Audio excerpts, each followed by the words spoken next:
Selamat malam Aumania. Selamat datang lagi di Midnight Live. Apa kabar penonton? Siap kerja lagi? Kerja itu yang tulus. Kayak keset biar diinjek-injek tapi tetap welcome. Welcome to the jungle. Ingat, awali hari dengan sarapan. Kalau awali hari dengan senyuman, takutnya jam 10 asam lambung udah naik. Ya udah langsung aja kita mulai. Inilah Midnight Live.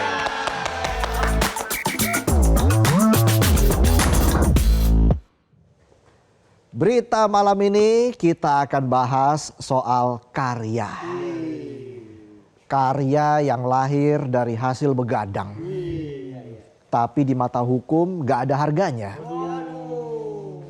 Dan gara-gara ini para legislator sampai harus turun tangan buat ngelurusin logika hukumnya. Karena kalau turun drastis harga emas. Sabar aja, kayak relate aja. Emangnya pada nabung emas. Yang ada nabung emas salah. Bisa aja saya. Jadi begini ceritanya begini. Seorang videografer asal Sumatera Utara, Amsal Christy Sitepu, tiba-tiba jadi terdakwa kasus korupsi karena membuat video profil desa di Kabupaten Karo. Gara-gara bikin video terus jadi terdakwa, kok bisa? Jadi dalam tuntutannya, jaksa menyebut Amsal melakukan markup anggaran pembuatan video profil desa yang dinilai nggak masuk akal. Dasar tuduhan markup ini didapat dari hasil analisis ahli dan auditor Inspektorat Kabupaten Karo yang menyebut kalau harga wajar untuk satu video profil desa seharusnya sebesar 24,1 juta bukan 30 juta rupiah. Auditor mempermasalahkan anggaran yang tercantum untuk konsep atau ide sebesar 2 juta rupiah yang menurut mereka seharusnya dihargai 0 rupiah. Begitu juga mikrofon atau clip on, proses cutting, editing, dan dubbing yang dianggarkan 900 sampai 1 juta rupiah yang menurut ahli dan auditor semestinya dihargai 0 rupiah. Bayangin Anda kerja profesional, mikirin konsep, mikirin ide, ngatur visual, editing berjam-jam, begadang, revisi berkali-kali. Nama filenya mulai dari revisi, ref 1, ref 2, ref oke, ref oke banget, ref yang ini udah oke beneran deh. Sampai bingung mentahannya yang mana nih. Tapi di mata jaksa nilainya 0 rupiah. Coba dipikirkan secara logika ya. Dipikirkan secara logika coba ya. Ibarat beli nasi goreng tapi cuma mau bayar nasi sama telurnya doang. Jasa ngoseng-ngosengnya nggak dihitung. Kalau gitu bikin aja sendiri. Tolong logikanya jangan terlalu diinin adalah pokoknya ada. Dalam rapat dengar pendapat bersama Komisi 3 DPR tanggal 30 Maret atau pagi tadi, Amsal cerita kalau kasus ini berawal dari penawaran pembuatan jasa video profil desa di Kabupaten Karo, Sumatera Utara pada tahun 2020 sampai 2022. Melalui usahanya CV Pramesland, Amsal menawarkan jasa pembuatan profil dengan biaya masing-masing 30 juta rupiah per desa sebagai upayanya bertahan di tengah pandemi. Dalam prosesnya tidak semua kepala desa setuju untuk pakai jasa Amsal dengan alasan keterbatasan anggaran. Tapi akhirnya ada desa yang berminat membuat video menggunakan jasa Amsal meski awalnya mereka sempat menolak. Ya namanya juga proses jual beli, wajar kalau ada yang nolak dan ada yang mau. Penonton juga kalau ditawarin beli saham pasti ditolak. Ya. Orang nggak ngerti. Setelah penawaran diterima, Amsal kemudian langsung mengerjakan video profil sesuai kesepakatan. Catat ya, sesuai kesepakatan. Dalam proses pembuatan video yang berlangsung selama 2 tahun, terdapat beberapa kali revisi atau perbaikan sebelum hasilnya diterima dan dibayar oleh masing-masing desa. Intinya sampai proses pembuatan video selesai nggak ada masalah yang berarti. Pekerjaan selesai pembayaran lancar, dan desa jadi punya video profile. Tapi tiba-tiba beberapa tahun kemudian, tepatnya pada 19 November 2025, pihak Kejaksaan Negeri Karo memanggil Amsal sebagai saksi atas kasus korupsi perusahaan penyedia jasa lain yang tidak ada sangkut pautnya dengan perusahaan maupun pekerjaan Amsal saat itu. Amsal yang sebelumnya berstatus saksi langsung ditetapkan tersangka dan jadi terdakwa 1 bulan kemudian. Gara-gara hitung-hitungan yang gak jelas rujukannya itu, Amsal akhirnya dituntut 2 tahun penjara dan harus mengembalikan kerugian negara sebesar 202 juta rupiah. Kejanggalan demi kejanggalan pun mulai muncul di persidangan. Pertama, proses kalkulasi kerugian negara sebesar 202 juta rupiah yang didakwakan ternyata tidak dilakukan secara mandiri oleh lembaga pemeriksa keuangan resmi, tapi justru dilakukan oleh perwakilan Dinas Komunikasi dan Digital Kabupaten Karo. Kayak penonton yang nilai malah temennya bukan bosnya. Soalnya bosnya nggak tahu apa-apa ya kan. Kedua, kalaupun harga yang ditawarkan Amsal dirasa terlalu mahal, para kepala desa punya hak untuk menolak. Kalau nggak cocok harganya ya udah. Tapi kalau memang cocok bisa datang ke rumah. Statue ya. Pengacara Amsal William Rajadev juga menyebut ada kejanggalan lain di dalam dakwaan. Dalam dakwaan disebutkan bahwa proposal Amsal mirip dengan proposal tindak pidana lain. Ya zaman sekarang jangankan bikin proposal, bikin story aja template-nya lihat orang lain. Mana lagunya sama semua ini. Ya.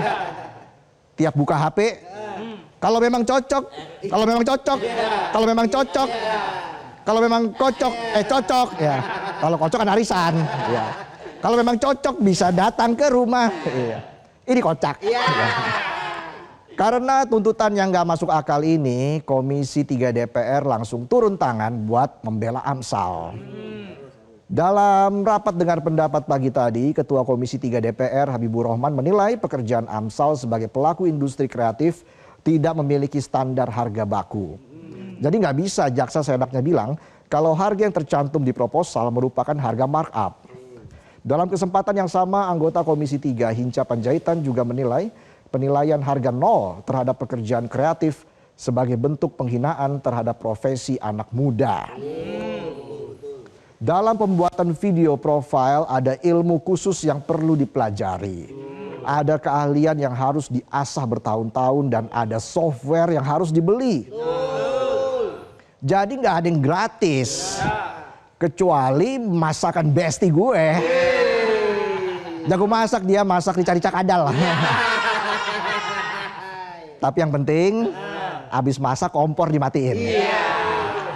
Apalagi kalau habis masak air, kompornya harus dimatiin. Kasihan airnya ntar ngantuk. Soalnya airnya nguap terus. Ini kocak. Komisi 3 pun menyerukan agar majelis hakim dalam perkara Amsal untuk mempertimbangkan putusan bebas atau setidak-tidaknya ringan berdasarkan fakta persidangan. Selain itu DPR juga mengajukan penangguhan penahanan terhadap Amsal dengan Komisi 3 sebagai penjamin.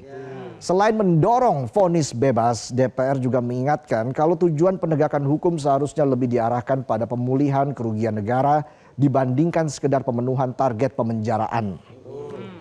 Kasus ini jadi cerminan kalau penegakan hukum masih lebih sering main pukul rata daripada benar-benar lihat fakta.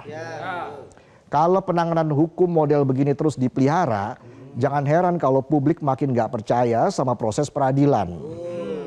Kita butuh hukum yang pakai akal bukan yang asal. Mikirin ide dan konsep itu gak gampang. Makanya harganya mahal. Kita nggak bisa menghargai proses kreatif cuma dari hasil akhirnya aja. Kayak berita ini, ada prosesnya. Mulai dari riset, mikirin temanya, mikirin alur ceritanya, mikirin jokesnya. Belum kalau banyak rambu-rambunya. Puter otak bos. Biar gambar bagus, kameranya harus ada yang ngatur. Audionya juga harus bagus, biar suara kita didengar. Syukur-syukur didengar sampai Antartika. Belum diposting nanti di sosmed, diedit lagi, muka gua dikasih filter. Bukannya muka gua jadi baby face malah jadi baby shark. Banyaklah proses kreatifnya. Kalau semuanya 0 rupiah, mana jalan di program?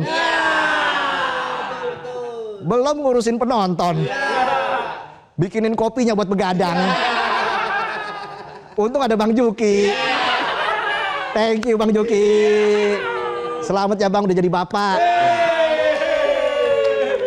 Kemarin Bang Juki dipuji sama Bang David Bayu. Katanya bajunya mirip The Beatles. Ya pokoknya yang jelas proses kreatif itu banyak elemennya. Jadi menilai ide, konsep, editing, dubbing dengan angka 0 rupiah menunjukkan kalau Anda menyepelekan proses kreatif di balik sebuah karya. Jangan sampai proses hukum yang salah sasaran malah mematikan kreativitas pekerja seni di Indonesia. Kalau sampai ide dihargai 0, kreativitas dianggap nggak ada nilai, dan kerja profesional bisa berubah jadi perkara pidana, ya jangan heran kalau nanti anak muda mikir 2 kali sebelum berkarya. Bukan karena takut gagal, tapi karena takut dijadikan tumbal.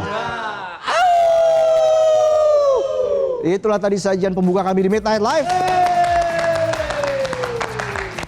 Kami akan kembali dengan sejumlah informasi lain.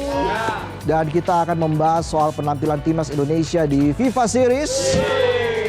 Jadi jangan kemana-mana, tetaplah di Midnight Live.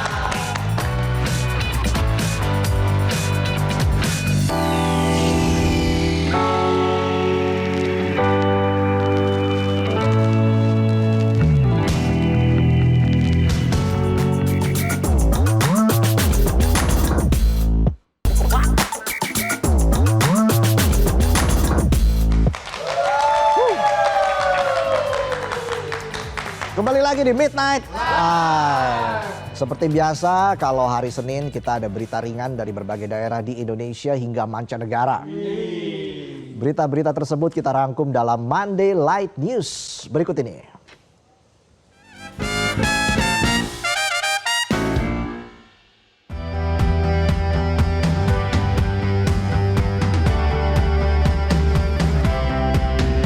Ribuan warga memadati Kompleks Kepatihan Kantor Gubernur DIY untuk mengikuti Syawalan Idul Fitri 1447 Hijriah bersama Gubernur DIY Sri Sultan Hamengkubuwono X. Antrian panjang terlihat hingga di luar kompleks sebagai bukti antusiasme warga untuk bertemu dan bersalaman langsung dengan Sri Sultan beserta istri GKR Hemas. Tak hanya Sri Sultan, Wakil Gubernur DIY Paku Alaman 10 beserta istri Gusti Bendoro Kanjeng Raden Ayu Paku Alam 10 juga hadir. Seluruh jajaran ASN Pemda DIY turut berpartisipasi serta menyediakan nasi angkringan, makanan, dan minuman untuk warga.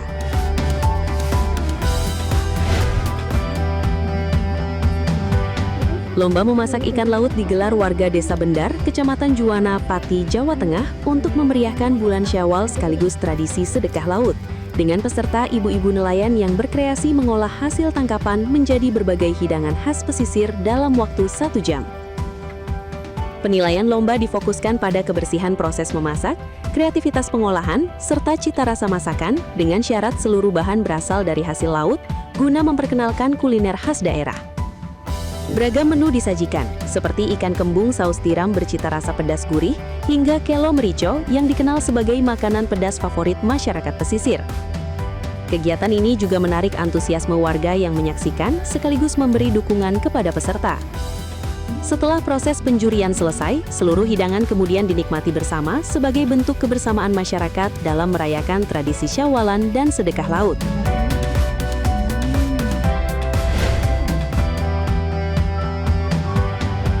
Warga Desa Gesik Harjo, Kecamatan Palang, Kabupaten Tuban, Jawa Timur, merayakan Lebaran Ketupat dengan tradisi unik bernama Dus-Dusan, yaitu mandi laut bersama yang dilakukan 1 minggu setelah Hari Raya Idul Fitri. Tradisi diawali dengan doa dan makan ketupat bersama di halaman masjid sebelum warga dari berbagai usia berbondong-bondong menuju pantai untuk mandi laut sebagai simbol kebersamaan dan rasa syukur. Kegiatan yang telah berlangsung turun-temurun ini awalnya hanya diikuti warga Dusun Becok, namun kini semakin ramai dengan keikutsertaan warga desa lain. Selain menjadi ajang silaturahmi dan perayaan kebahagiaan Lebaran Ketupat, mandi laut juga diyakini masyarakat sebagai sarana menjaga kesehatan sekaligus tolak balak. Tradisi dus-dusan pun terus dilestarikan sebagai warisan budaya pesisir yang mempererat hubungan sosial warga setiap tahunnya.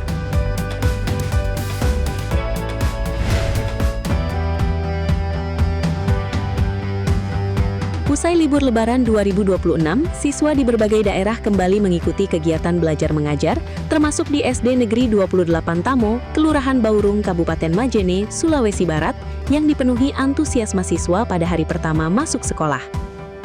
Sejak pagi, ratusan siswa hadir dengan semangat dan mengikuti upacara bendera yang dipimpin Kepala Sekolah Nur Hayati dengan tingkat kehadiran mencapai sekitar 90,0%. Suasana Lebaran masih terasa saat guru, staf, dan siswa saling bersalaman untuk bermaaf-maafan. Kebahagiaan semakin bertambah ketika guru membagikan THR kepada seluruh siswa sebagai bentuk apresiasi dan penyemangat belajar. Hari pertama sekolah juga diisi kegiatan belajar sambil bermain, serta pembagian uang pecahan kecil oleh guru guna menjaga semangat dan keceriaan siswa setelah libur panjang.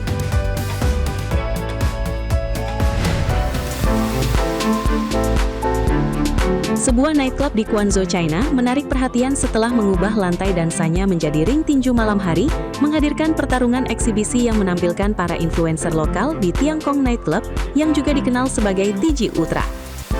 Kerumunan penonton berkumpul di sekitar ring untuk bersorak dan merekam pertarungan yang menurut penyelenggara bersifat hiburan dan bukan kompetisi profesional, dengan para petarung menggunakan sarung tangan amatir tebal untuk mengurangi dampak pukulan. Konsep ini awalnya muncul sebagai cara staf menyelesaikan perselisihan kerja sebelum berkembang menjadi atraksi rutin, bahkan menampilkan format pertarungan tidak biasa seperti 3 lawan 1. Tempat ini juga menggelar turnamen kickboxing 100 orang dengan total hadiah 100.000 yuan dengan pertarungan yang sebagian besar mengikuti aturan kelas menengah amatir. Sementara beberapa user online memuji ide ini sebagai hiburan malam yang kreatif, ada juga yang mempertanyakan keselamatan dan pesan di balik menjadikan tinju sebagai tontonan klub.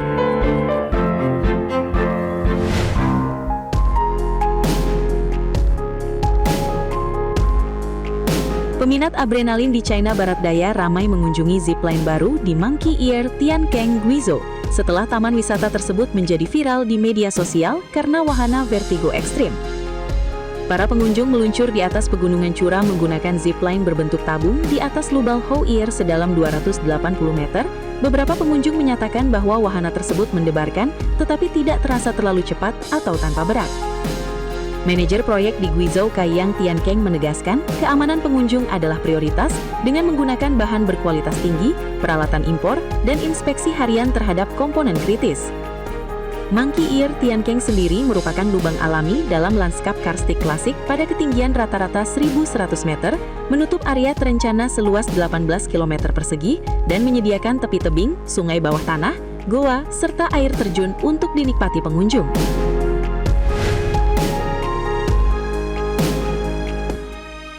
Sebuah anak beruang ditemukan berjalan-jalan di dekat ail kereta Sirkum Baikal di Irkutsk, Rusia. Anak beruang tersebut dibawa ke rumah sakit hewan setelah mendekati orang yang berada di lokasi. Kondisinya terlihat lemah dan memerlukan perawatan khusus. Anak beruang itu saat ini diberi perawatan dan diawasi oleh para ahli untuk memastikan keselamatan dan kesehatannya.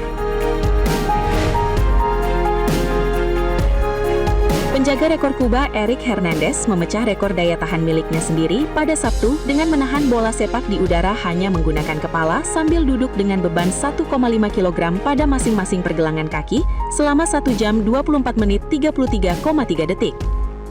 Percobaan tersebut dilakukan di Melia Kohiba dengan Hernandez menjaga bola tetap terkendali selama penilaian juri. Rekor sebelumnya dicapai pada pertengahan 2025 dengan durasi 1 jam 20 menit 36 detik di kondisi yang sama. Hernandez yang dikenal sebagai El Dominador dan mendekati usia 60 tahun, memegang lebih dari 30 rekor dunia, beberapa di antaranya diakui oleh Guinness World Records, dimulai dari rekor pertama pada 2005 dengan 319 heading dalam 1 menit.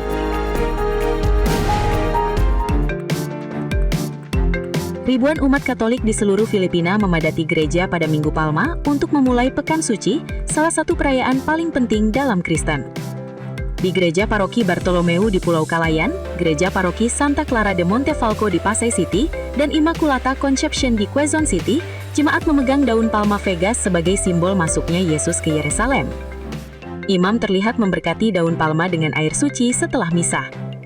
Di jalan-jalan Pasig, jemaat menampilkan prosesi biblikal Jalan Salib Yesus sebagai arah awal Pekan Suci. Palma yang dibawa pulang sering ditaruh di pintu atau meja sumpah untuk menjaga dari kejahatan.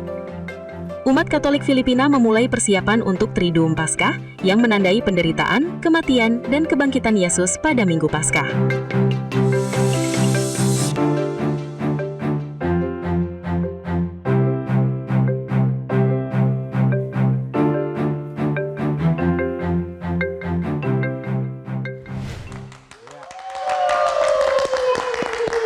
Kita ke informasi selanjutnya. Ini penonton pada demen main PUBG kan? Sebanyak 1.500 drone menghiasi langit Surabaya dalam perayaan ulang tahun ke-8 PUBG Mobile yang berlangsung dengan spektakuler. Berikut informasinya.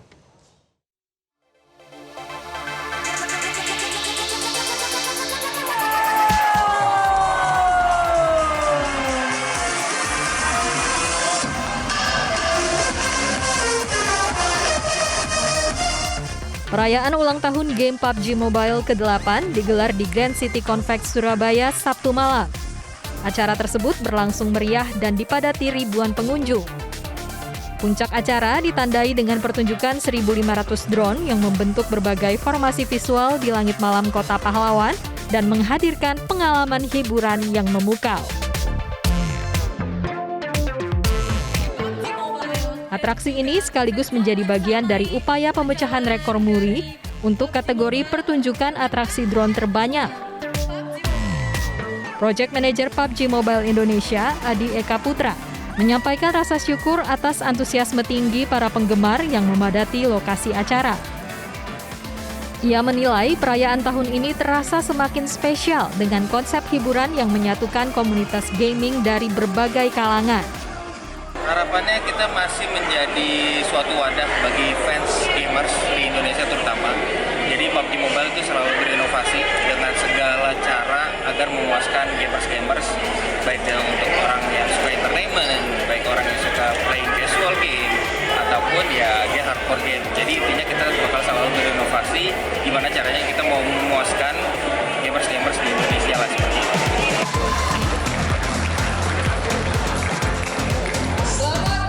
Kehadiran Wakil Menteri Ekonomi Kreatif Airin Umar turut memberikan dukungan terhadap perkembangan industri game dan e-sports di Indonesia. Menurut Wakil Menteri Ekraf, perayaan ini tak hanya menjadi ajang hiburan, tetapi juga menunjukkan potensi industri game sebagai salah satu motor baru pertumbuhan ekonomi digital Indonesia. Ini juga bagi skill juga, bukan hanya orang yang main games, tapi digital kreator ini juga ada tantangannya. Influencers, content creators.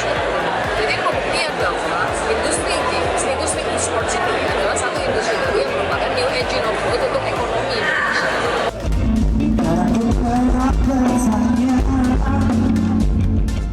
Selain pertunjukan drone, panggung festival juga dimeriahkan oleh sejumlah musisi tanah air.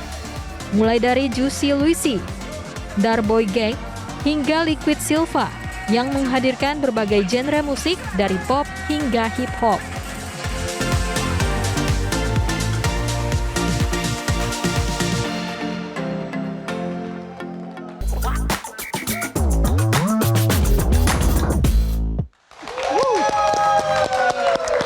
Kembali lagi di Midnight Live. Sekarang kita bahas soal bola. Bersama pengamat sepak bola Akmal Marhali. Apa kabar Bung Akmal? Baik dan salam sepak bola. Salam sepak bola. Udah bukan salam olahraga. Biasanya kalau Menpora tuh ya. Betul. Kalau Menpora salam olahraga. Salam olahraga. Ketua Umum PSSI salam sepak bola. Oh, oke. Emangnya situ ketum PSSI ya? Persatuan suami sayang istri. Ya. Wah, mungkin mimpinya pengen jadi ketum PSSI kali. Amin. Amin. Ya. Gimana Bung Akmal melihat pertandingan timnas Indonesia melawan Bulgaria tadi? Ya, ada istilah kekalahan adalah keberhasilan yang tertunda, gitu kan. Tapi kita kalah secara terhormat hari ini. Kenapa? Kita kalah lewat penalti. Kemudian melawan tim yang levelnya di atas Indonesia, Bulgaria, punya pengalaman lolos Piala Dunia 7 kali. Kita hanya punya pengalaman berharap lolos Piala Dunia, gitu kan. Artinya mereka juga punya pemain yang sudah cukup matang. Artinya kita dalam proses dengan era baru. Kalau dulu kan STY, selalu tetap yakin. Kemudian kan ada Patrick Stephen Kluivert, PSK, pastikan semua kompak. Sekarang kan John Hedman, JD, JH, jadikan hebat Indonesia. JHI itu ya. Iya. Jadikan hebat Indonesia. Oke. Berapa lama mikirin singkatan-singkatannya? Mas Akmal. Oke, kalau bisa kasih nilai buat timnas Indonesia dari 2 laga ini, skala 1 sampai 10 berapa nilai Indonesia? Ya, kalau kita nilai tinggi-tinggi, Indonesia selalu kalau dipuji itu jatuh gitu kan. Ya kita kasih yang rata-rata ya 7 gitu kan. 7? Iya, kenapa? Karena kita belum bisa menilai dari 2 pertandingan. John Hedman kan hanya menyiapkan tim ini 3 hari gitu kan. Kemudian lawan yang dihadapi juga berbeda. Saint Kitts and Nevis peringkatnya jauh, 152, kita 121 gitu kan. Artinya ada selisih 23 rankingnya. Wajar kalau kita bisa menang 4-0 gitu. Kalau ingat Saint Kitts Nevis kan kita selalu ingat Ket Kayamba yang pernah main di Indonesia. Dan itu adalah top scorer sepanjang sejarah Kitts and Nevis itu gitu kan. Pemain yang pernah main di Indonesia. Tapi kalau Bulgaria kan rankingnya 87. Artinya ada sekitar 40 level selisihnya ya di antara kita. Artinya ini juga bisa, tapi ini adalah momen yang bagus. Kenapa? Kita melawan tim yang lemah, kemudian kita melawan tim yang kuat. Jarang-jarang Indonesia melawan tim Eropa kan. Biasanya kita kan langganan lawan Timor Leste, Brunei Darussalam, Kamboja. Sekarang dengan FIFA Series kita bisa mengukur kekuatan. Tapi menurut saya John Hedman menarik yang John Hedman katakan bahwa saya ingin memulai hidup baru di tim nasional Indonesia. Mengambil yang baik dari era Sintayong, kemudian juga mengambil yang baik dari Kluivert dengan 3 sistem yang dibentuk saat ini. Kerja keras, bermain dengan seni, dan kemudian kekeluargaan. Kita harus siap jatuh bangun. Gitu. Jatuh bangun kan untuk kemudian membangun. Artinya kita siap menang, harus siap kalah. Dari 2 pertandingan ini saya melihat bahwa ada beberapa hal yang harus dibenahi dari tim nasional Indonesia. Lini depan misalnya. Melawan Bulgaria kita punya 6 peluang tapi cuma 1 yang on target. Walaupun kita bicara ball position kita unggul dari Bulgaria. Bulgaria hanya 29%, kita 71%. Penguasaan bola bahkan kita unggul dari Bulgaria. Kita 627 dengan 598 yang sukses operannya, sementara Bulgaria hanya 289 dengan 206 yang sukses. Artinya secara permainan kita tidak kalah dari Bulgaria. Namun dari sisi hasil itu yang kemudian berbicara berbeda, pengalaman. Dan saya melihat di pertandingan ini ada 2 pemain menurut saya yang mendapat catatan, Ramadan Sananta. Ya kan sebagai striker 2 kali bermain tidak bisa mempertontonkan permainan terbaik. Dan di pertandingan melawan Bulgaria saya melihat justru Kevin Dix yang kita harapkan bisa menjadi motor permainan dengan main di Mönchengladbach gitu di Bundesliga, tapi 2 kali melakukan kesalahan fatal. Yang pertama adalah penalti dibuat oleh Kevin Dix yang melakukan pelanggaran, kemudian dieksekusi dengan baik oleh Marin Petrov. Kemudian yang kedua, di babak kedua Kevin Dix melakukan ball pass yang hampir saja menjadi blunder. Itu pemain hebat. Artinya apa? Kita punya pemain ada selain Kevin Dix ada Calvin Verdong yang bermain juga di klub Prancis Lille, ada Jay Iches, pemain-pemain yang matang, ada kemudian Emil Audero juga, tapi pemain yang matang itu belum kemudian bisa menjadi satu kekuatan karena ramuannya berbeda. Jadi sekarang masih dalam fase adaptasi antara eranya Sintayong, kemudian eranya Kluivert dengan eranya John Hedman. Oke, kalau nilai untuk John Hedman sendiri dari skala 1 sampai 10? Kalau retorikanya bagus. Ya Retorika. kan? Iya, artinya dia menyampaikan pesan-pesannya, tidak ada pesan-pesan yang seperti Kluivert kan, gitu kan. Kluivert yang apa namanya kontroversial. Dia justru menyampaikan pesan-pesan yang membuat kita melihat dirinya adalah pelatih yang sangat cerdas. Apalagi dia kan doktor ini, gitu kan, seorang doktor. Retorikanya bagus. Dia datang, dia katakan bahwa saya pelatih yang tidak anti kritik, gitu kan. Kritik adalah kemuliaan. Ya kan, bahasa-bahasa yang bagus disampaikan sampai yang kemudian dikatakan bahwa ini eranya kita membangun bersama-sama. Kita harus siap jatuh dan bangun bersama-sama. Bahkan dia membela ketika Ramadan Sananta di partai pertama tidak bisa banyak melakukan kesalahan, dia bela anak buahnya dengan cara yang meyakinkan. Artinya secara penampilan, pencitraannya istilahnya, John Hedman sudah cukup bagus gitu kan. Dia bisa mengambil sisi positif dari Sintayong, dia juga tidak mengambil sisi negatif dari Patrick Kluivert. Oke, maksudnya Patrick Kluivert nggak ada sisi positifnya gitu. Iya, artinya gini, kalau orang bicara gini, tadi misalnya di lapangan John Hedman, dia sepanjang 2 kali 45 menit kan bergerak terus itu kan. Berbeda dengan Kluivert yang duduk. Ya kan? Gitu ya? Dan itu kan pencitraan, wah ini kerja ini dia gitu kan. Kalau yang kemarin duduk aja, ini nggak kerja ini ya.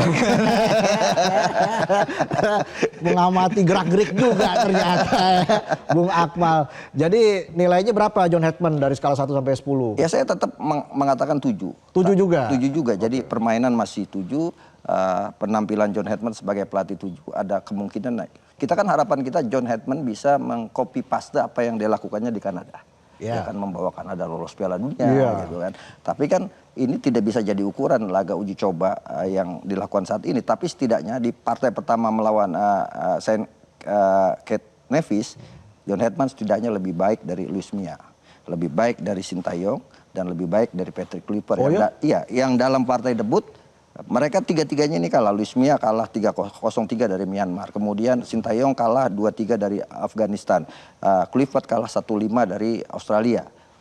John Hedman bisa menang 4-0 lawan Saint Kitts Nevis. Walaupun sekali lagi ininya ukurannya berbeda ya. Momennya juga berbeda. Yang Anda lihat debutnya?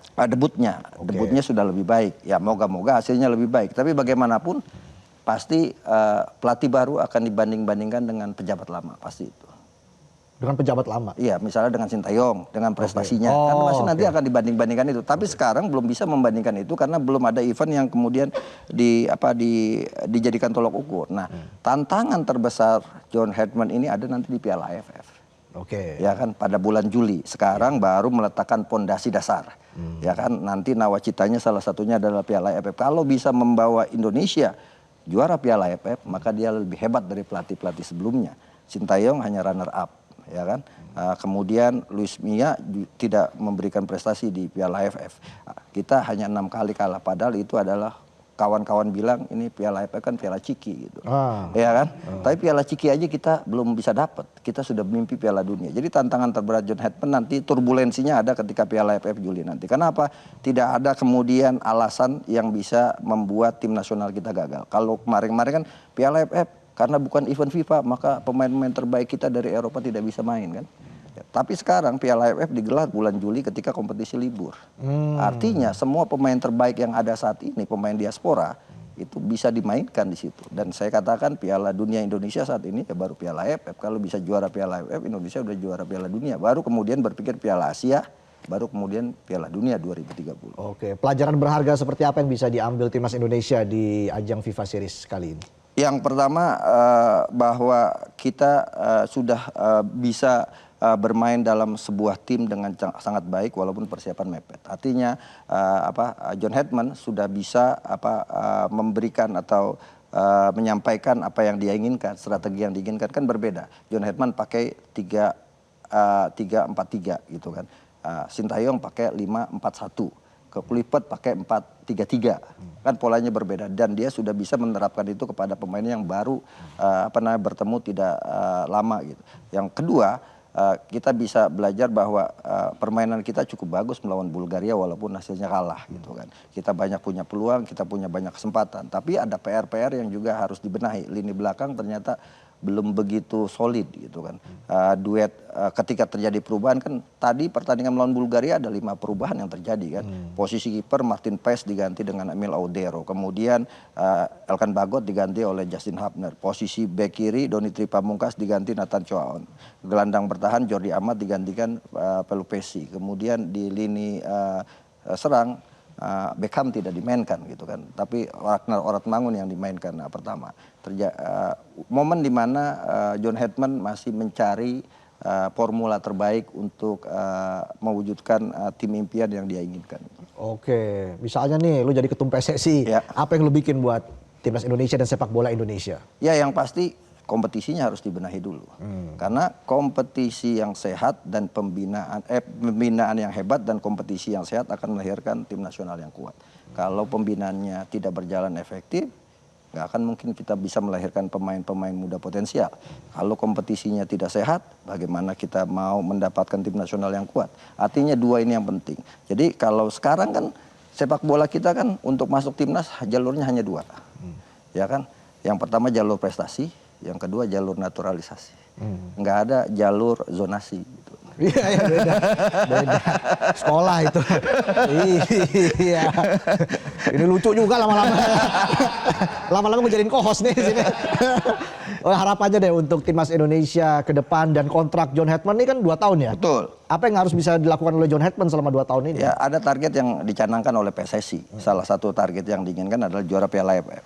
Yang kedua adalah setidaknya bisa lolos 8 besar Piala Asia pada 2027. Itu target yang dicanangkan oleh John Hedman. Kalau itu bisa dilakukan oleh John Hedman, bukan mustahil kontraknya diperpanjang pada 2027. Dan kemudian target berikutnya adalah Piala Dunia. Jadi kalau kita naik tangga gitu, kita tuh tidak bisa melompat, naik tangga harus satu. Kalau kita melompat dari tangga pertama kemudian naik ke tangga keempat, kalau jatuh kan sakitnya itu di sini gitu kan. Nah itu yang kemudian harus menjadi pemikiran atau juga menjadi pertimbangan para penggemar sepak bola Indonesia. Kalau kita mau berprestasi maka prosesnya harus dilalui gitu kan. Tidak bisa kita prestasi melompat di kawasan regional belum bisa juara tiba-tiba mimpi Piala Dunia gitu kan. Nah yang kedua, moga-moga John Hedman punya hoki di tim nasional Indonesia. Hoki itu penting loh. Oh gitu? Iya kan, pelatih hebat kalau nggak hokinya nggak bagus, Iya, kan iya. bisa juga nggak berhasil. Gitu. Kan John Hedman hanya hoki. Iya, jadikan hoki. Kita udah punya hoki Caraka. Iya benar. Wah, thank you nih Bang Akmal, Bung Akmal, Mas Akmal. Wah pokoknya sehat selalu ya. Siap. Bung Akmal, kita akan kawal terus timnas Indonesia agar timnas Indonesia juga semakin konsisten ke depan di bawah John Hedman. Dan yang penting juga timnas Indonesia semakin sukses di ajang-ajang berikutnya. Terima kasih Bung Akmal sudah bergabung di Midnight Live. Kita kasih tepuk tangan. Dan kita jeda dulu, kami akan kembali saat lagi. Tetaplah di Midnight Live.